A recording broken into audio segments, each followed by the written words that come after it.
Hi guys, আজকে আমার প্রভুর জন্মদিন। তো চলো দেখানো যাক ওর জন্য কী কী আয়োজন করা হয়েছে।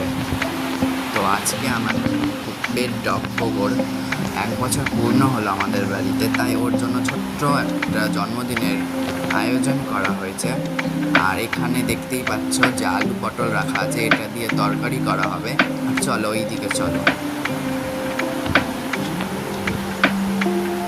দেখতে দেখতে আমার ছোট প্রভু অনেক বড় হয়ে গেছে।